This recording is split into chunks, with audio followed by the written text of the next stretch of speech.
If you're a wine drinker and you're an adventurous wine drinker, what makes you choose between one bottle and another? Is it the name on the label, or is it the label itself? Anthony Lane has spent the last 20 years designing wine labels. Some of the most common wine labels in South Africa that you see on your table, from Melis to Kanonkop, you're lucky if that's common, to some of the lesser known labels in South Africa. He's got some great stories to tell. He's going to tell us what makes a label work. Anthony Lane Design Consultancy.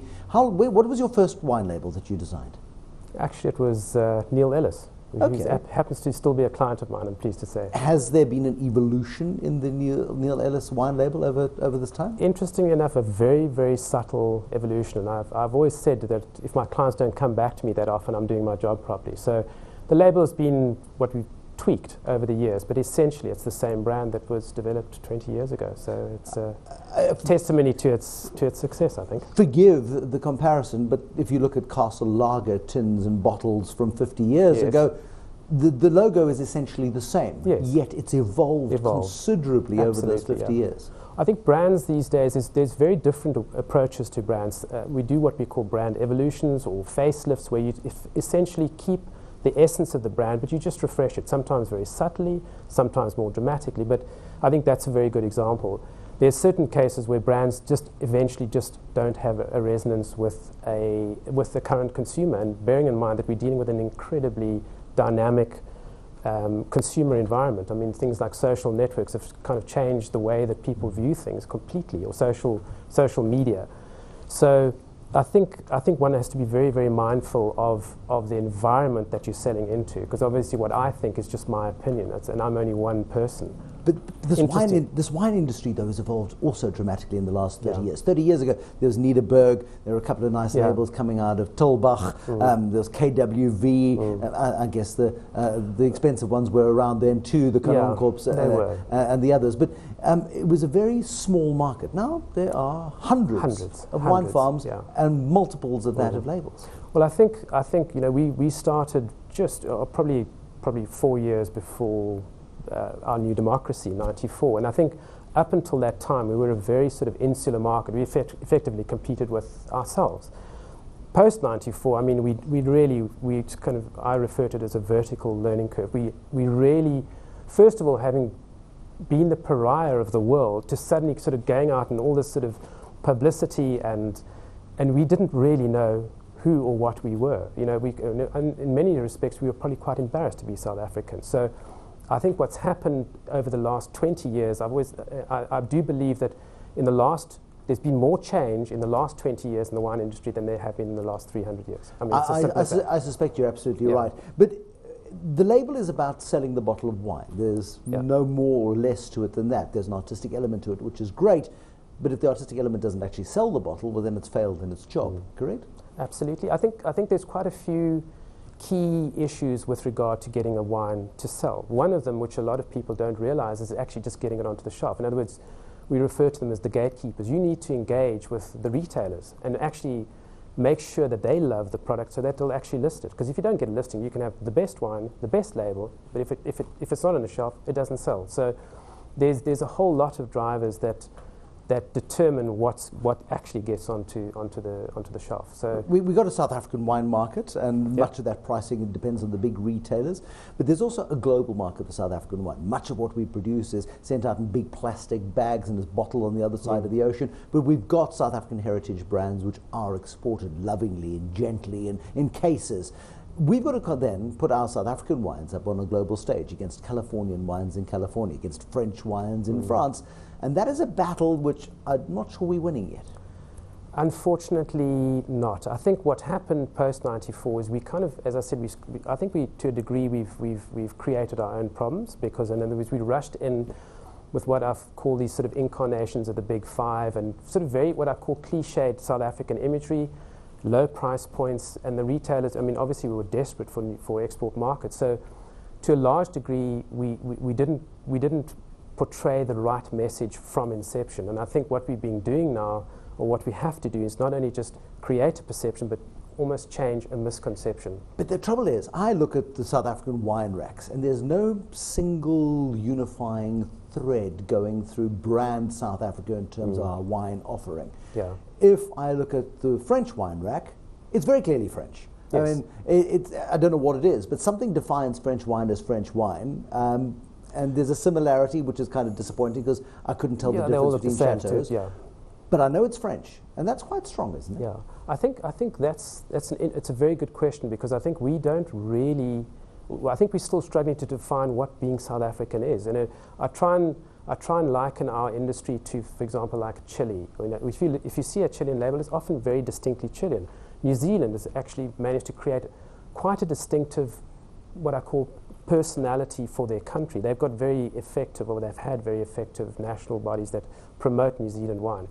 I think in the case of South Africa, we are struggling, and it's in a sense, what are we? In other words, are we New World, are we Old World? And if you think about it, South Africa was making wine probably 170 years before the classification of Bordeaux in 1855, which is, so we sort of see ourselves as New World, but yet we've got this very old winemaking culture. So there is, in some respects, you could call it a positive, because we can be all things. But I think that as I say, the challenge is to try and find who we really are. And that's going to be difficult, and it's going to take time. But so much of what is then contained in the bottle is defined by something that's smaller than a tissue. It's a label. How big is a wine label? 10 by 10 centimeters, 10 by probably. 10, yeah. So 100 square centimeters. 100 square, yeah. It's not a very big piece of real estate upon which to capture the essence of what is inside a bottle. How do you go through that process?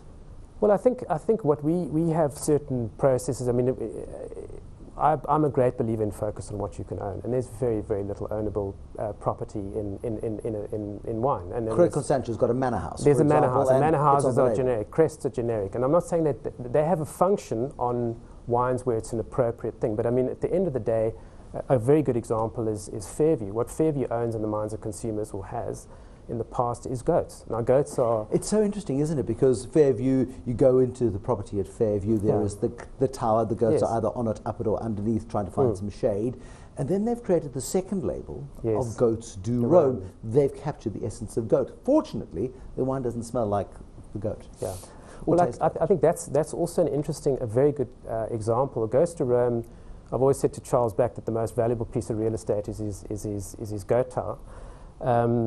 That said, we've got to be quite careful. Ghost to Rome was actually designed, at the time it was designed, there was a sort of what they called the critter category, where everybody was putting goats and kangaroos and et cetera, and on labels. And it was almost a fashion. Very often these are started in the US. And in the case of Fairview, we designed this label to have this beautiful ivory color. But it's not ivory. The label's not far from ivory, isn't it? Well, it's actually a very, very bright yellow, very much like this. Like and Cape Town city centre sunset yellow. Absolutely. And what happened there is the mock-up that we did had been placed on Charles Back's shelf in his office, and the colour laser had yellowed to a bright yellow colour. So it was a case of a sort of what I call a technological shelf life, and the sun conspiring to create a very fortunate mistake. So Goats do Roam is the accidental glaring yellow that you see on it, the eye-catching yellow, the standout yellow. And there was no flash of creative genius at all. It was actually just, and by the time it was printed, we realized it was wrong, but it was too late. They had an export order to go overseas, and that was it, and the rest is history. It became the Backs are interesting, because there's the Charles Back label, there's Backsburg, and there's of course Fairview and Goats do Roam. Yes. It's taking a single sort of essence, a family identity, and stretching it to well, Backsburg and Fairview are two. They are cousins. They are very separate brands. I think Charles Back is a very good example. He's a very, very capable, very, very talented marketer, not only just a winemaker. He's an innovator, and I think the kind of individual, or the kind of people that this industry really, really needs. But you look at the late Graham Beck, for example, creating an individual. The name Graham Beck is synonymous with affordable quality, and it's a standout as well. Yes. Tell me about Buchenholz Kloof, because there is a really interesting label in Franschhoek, which has got a strong wine heritage, French wine heritage in South Africa as well, but it's got chairs on a label. Again, really strange and a standout. There's got to be a story. I think it's probably one of my favorite labels. I've got to be very careful. You've got to be very careful because you've designed labels for 100 properties. And I'll tell you why I like it is because at the time, Buchenholz Kloof ticked all the cues of a traditional wine. They had a manor house, they had a history, etc., etc. And what made that label interesting is it had actually 7 owners, and at the time, one of the owners, Tim Rands of Vinimark, and I were chatting, and we were sort of talking about history and how could we do something different. And the interesting thing about the Cape is it's this real melting pot of influence, whether it's the Dutch, the French, the English, the German. And when these settlers came here, they actually all brought something of their homeland with them, and they brought chairs. So and the word Buchenholzkloof, which is a mouthful that most people can't pronounce, is actually Cape Beech. So, and which they made furniture from. So the idea was that we would then define Cape history through chairs. So each chair, whether it's the stool or the Toleki stool or the Regency chair, each chair tells a story. So we never tell the story on the label, which is interesting. So there's a mystery behind it. But is it, and that's where, artistry and commercialism collide, because here you're telling a wonderfully artistic story to somebody that's a pretty label. Yeah. Do we not need to understand when we hold this beautiful big fat bottle of Buchenholzkloof in our hand, what it's all about? I think that's part of wine.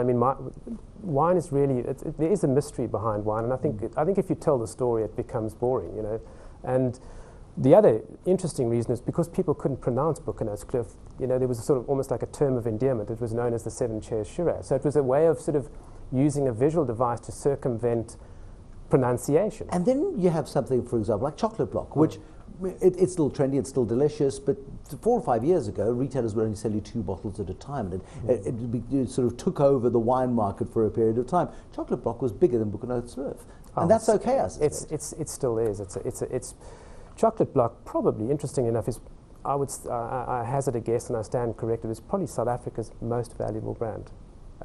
Still, believe it or not, yeah. It started out as 18 barrels, and it's now probably 900 barrels. But I think it's another one where it kind of resonated with a consumer that was looking for something different. The wine was great, and it was different. I've had calls from Switzerland asking us, why chocolate block?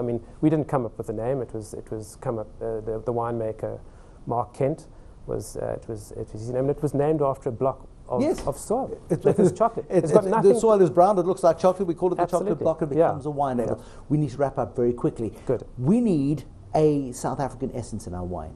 We've got disparate labels, disparate ethos, disparate heritage in South Africa. Is it possible in 10 years' time will I go down a Tesco aisle in London and go, oh, South African? Will I recognize it as South African? I think we're getting better, slowly.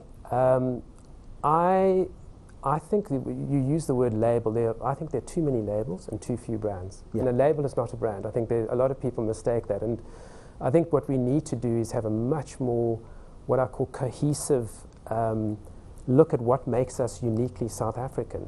And it's a tricky one. And funny enough, we're looking more and more to the Cape as being the communication vehicle, not South Africa, because South Africa could be, it's everything from north to south, east to west. And if you look, and if you mentioned France, wine is made across France, north, south, east, west. But there's Bordeaux. But if you think of Alsace, the Loire, Provence, the south of France, the Languedoc-Roussillon, they're all areas that make make wine. But in South Africa, we only make wine in the Cape. And at that point, we must leave it. Anthony Lane, the Anthony Lane Design Consultancy.